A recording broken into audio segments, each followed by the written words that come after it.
ರಾಘವೇಂದ್ರ ಯತ್ನಾಳ್ ಇಲ್ಲ. ಸೋಮಶೇಖರ್ ಅಷ್ಟೇ. ಸನ್ಮಾನ್ಯ ಅಧ್ಯಕ್ಷರೇ, 1836ನೇ ಕ್ವಶನ್ ಸನ್ಮಾನ್ಯ ಲೋಕೋಪಯೋಗಿ ಸಚಿವರಿಗೆ ಕೇಳಲಿಕ್ಕೆ ಬಯಸ್ತೇನೆ. ಸನ್ಮಾನ್ಯ ಅಧ್ಯಕ್ಷರೇ, ಸನ್ಮಾನ್ಯ ಸದಸ್ಯರಿಗೆ ಉತ್ತರವನ್ನು ಒದಗಿಸಲಾಗಿದೆ. ಸನ್ಮಾನ್ಯ ಅಧ್ಯಕ್ಷರೇ,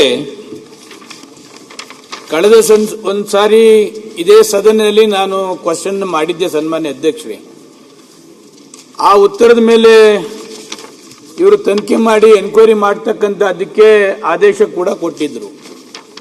ವರ್ಷಗಳೇ ಕಳೆದ್ರೂ ಕೂಡ ನೈಸ್ ರಸ್ತೆಯಲ್ಲಿ ಏನು ನಾನು ಕೇಳಿದ್ದೆ, ನೈಸ್ ಬ್ರಿಡ್ಜ್ದು ಇದುವರೆಗೂ ಯಾವುದೂ ಕೂಡ ಆಕ್ಷನ್ ತೆಗೆದುಕೊಂಡಿಲ್ಲ ಸನ್ಮಾನ್ಯ ಅಧ್ಯಕ್ಷರೇ.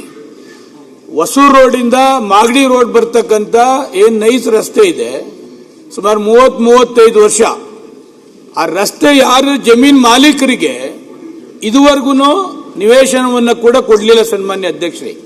ಯಾಕೆ ಹೇಳ್ತಾ ಇದ್ದೀನಿ ಅಂತಂದ್ರೆ ಅವ್ರ ಆಟಿಟ್ಯೂಡ್ ಯಾವ ತರ ಇದೆ ಈ ನೈಸ್ ಕಂಪನಿ ಮಾಲೀಕರದು ಅಂತ ಹೇಳಲಿಕ್ಕೆ ಈ ಸಬ್ಜೆಕ್ಟ್ ಹೇಳ್ತಾ ಇದ್ದೀನಿ ಸನ್ಮಾನ್ಯ ಅಧ್ಯಕ್ಷರೇ. ಒಂದು ದಿವಸಕ್ಕೆ ಸುಮಾರು 10 ಕೋಟಿ ಕಲೆಕ್ಷನ್ ಆಗ್ತಾರೆ ಸನ್ಮಾನ್ಯ ಅಧ್ಯಕ್ಷರೇ ಈ ರೋಡು.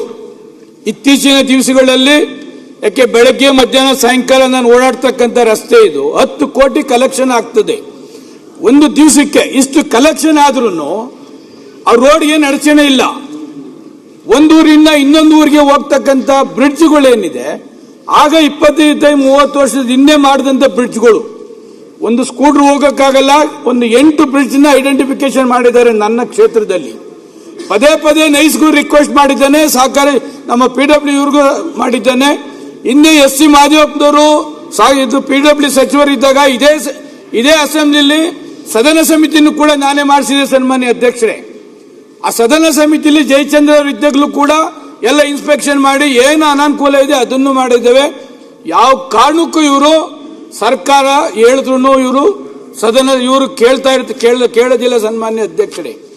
ಜೊತೆಗೆ ಪಕ್ಕದಲ್ಲಿ 1700 ಎಕರೆ ಮೇಲೆ ಲೇಔಟ್ ಮಾಡ್ತಕ್ಕಂಥದಕ್ಕೆ ಹೊರಟಿದ್ದಾರೆ ಸನ್ಮಾನ್ಯ ಅಧ್ಯಕ್ಷರೇ. 35 ವರ್ಷದಿಂದ ಅವರಿಗೆ ಹಣ ಕೊಡಲಿಲ್ಲ, ಆ ಲೇಔಟ್ ಮಾಡ್ತಾನೂ ಇಲ್ಲ.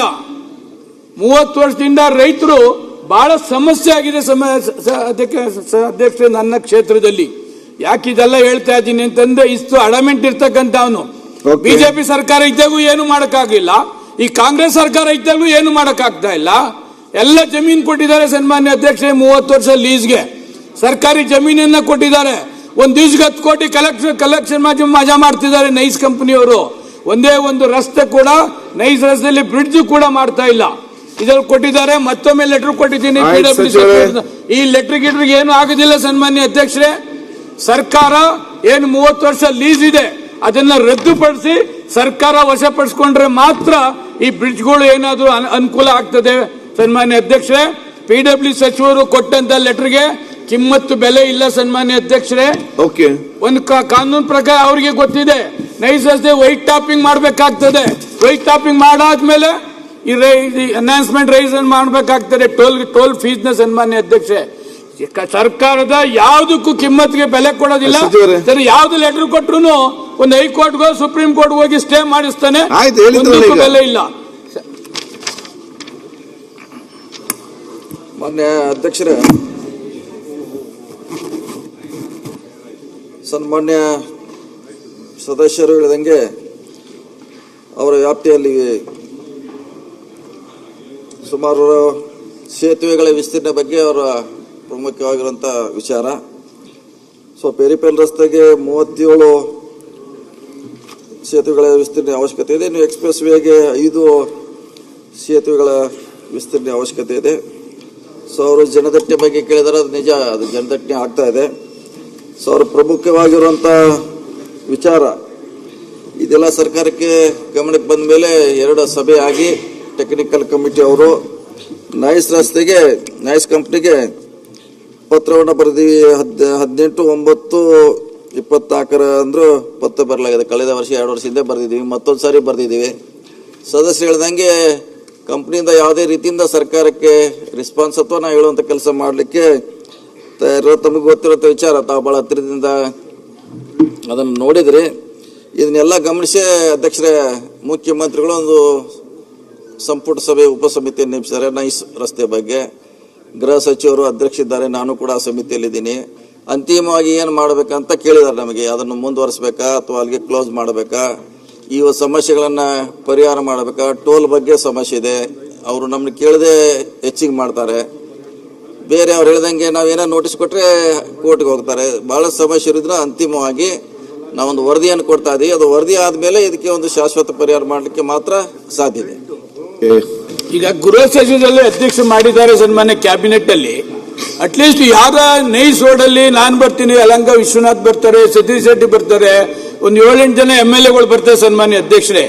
ಅವ್ರೆಲ್ಲಾರನ್ನು ಕರೆಸಿ ಒಂದು ಮೀಟಿಂಗ್ ಮಾಡಿ ಏನಿದು ನೈಸ್ ಬಗ್ಗೆ ಅಂತ ಕೇಳಿದ್ರೆ ನಾವು ಹೇಳಲಿಕ್ಕೆ ಅದಾಗ್ತದೆ. ನಮ್ಗೆ ಯಾರಿಗೂ ನೋಟಿಸು ಕೊಡೋದಿಲ್ಲ. ಯಾಕೋಸ್ಕರ ಗೃಹ ಮಂತ್ರಿಗಳು ಮಾಡಿದ ಸನ್ಮಾನ್ಯ ಅಧ್ಯಕ್ಷರೇ ಹೇಳಬೇಕು ಅಂತಂದ್ರೆ, ನಾನು ಬಿಜೆಪಿ ಸರ್ಕಾರದಲ್ಲಿ ಮಂತ್ರಿ ಇದ್ದೆ ಸನ್ಮಾನ್ಯ ಅಧ್ಯಕ್ಷರೇ. ಯಾರು ಕ್ಯಾಬಿನೆಟ್ ಅಲ್ಲಿ ಕಾರಜೋಳನ ಅಧ್ಯಕ್ಷರು ಮಾಡಿದ್ರು, ಒಂದೇ ಒಂದು ಮೀಟಿಂಗ್ ಕೂಡ ಮಾಡ್ಲಿಕ್ಕೆ ಹೆದರ್ತಿದ್ರು ನೈಸ್ ವಿರುದ್ಧ. ಅದಾದ್ಮೇಲೆ CC ಪಾಟೀಲ್ PW ಮಂತ್ರಿಗಳ ಅಧ್ಯಕ್ಷತೆಯಲ್ಲಿ ಕ್ಯಾಬಿನೆಟ್ ಸಬ್ ಕಮಿಟಿ ಆಯ್ತು. ಆದ್ರೂ ಅವ್ರ ಕ್ಯಾಬಿನೆಟ್ ಸಬ್ ಕಮಿಟಿಯಲ್ಲಿ ನೈಸ್ ಪರ ಮಾತಾಡ್ತಕ್ಕಂಥದಕ್ಕೂ ಮೀಟಿಂಗ್ ಮಾಡ್ತಾ ಇರಲಿಲ್ಲ. ಈ ತರ ಅವಶ್ಯಕತೆ ಇದ್ದಂತ ಅಡಮೆಂಟ್ ಇರತಕ್ಕಂಥದ್ರಲ್ಲಿ ಆ ಲೇಔಟ್ 1700 ಎಕರೆ 30 ವರ್ಷ ಆಗಿದೆ ಮೇಲೆ ಅಧ್ಯಕ್ಷ, ಇವತ್ತು 7-8 ಕೋಟಿ ಬೆಲೆ ಬಾಳ್ತದೆ. ಅದನ್ನಾರ ಕೈ ಬಿಡಿಸಿ, ಅದಕ್ಕೆ ಯಾವ್ದಾದ್ರು ಒಂದು ಮಾಡಿದ್ರೆ 30 ವರ್ಷ ಲೀಸ್ ಮುಗ್ದಿರೋದ್ರಿಂದ ಅಲ್ಲಿ ರಿನ್ಯೂವಲ್ ಮಾಡಿಸ್ಬೇಡಿ ಸನ್ಮಾನ್ಯ ಲೋಕೋಪಯೋಗಿ ಸಚಿವರೇ. ಯಾರ ಮಾತು ಕಿಮ್ಮತ್ತು ಕೊಡೋದಿಲ್ಲ ಅವನು. ಅದು ಕ್ಯಾನ್ಸಲ್ ಮಾಡಿದ್ರೆ ತೆಗೆದುಕೊಳ್ಳಿ, ಎಲ್ಲ ಅನುಕೂಲ ಆಗ್ತದೆ. ಅಧ್ಯಕ್ಷರೇ, ಸಮಿತಿ ಮುಂದೆ ಅವ್ರಿಗೊಂದು ಅವಕಾಶ ಕೊಡ್ತೀವಿ. ಏನು ಸಂಬಂಧಪಟ್ಟ 7 ಜನ MLAಗೆ ಒಂದು ಅಧ್ಯಕ್ಷ ರಿಕ್ವೆಸ್ಟ್ ಮಾಡಿ ಅವ್ರನ್ನು ಕರೆಸಿ ಅವರ ಅಭಿಪ್ರಾಯ ಪಡೆದ ನಂತರ ನಾವು ಮುಂದೆ ವರದಿಯನ್ನು ಕೊಡ್ತೀವಿ. ಕ್ಷಣ ಕ್ಷಣದ ಸುದ್ದಿಗಳಿಗಾಗಿ ಫ್ರೀಡಂ ಟಿವಿ ಸಬ್ಸ್ಕ್ರೈಬ್ ಮಾಡಿ, ಲೈಕ್ ಮಾಡಿ ಹಾಗೂ ಫಾಲೋ ಮಾಡಿ. ಹೊಸ ಸುದ್ದಿಗಳ ನೋಟಿಫಿಕೇಶನ್ಗಾಗಿ ಬೆಲ್ ಐಕಾನ್ ಮೇಲೆ ಕ್ಲಿಕ್ ಮಾಡಿ.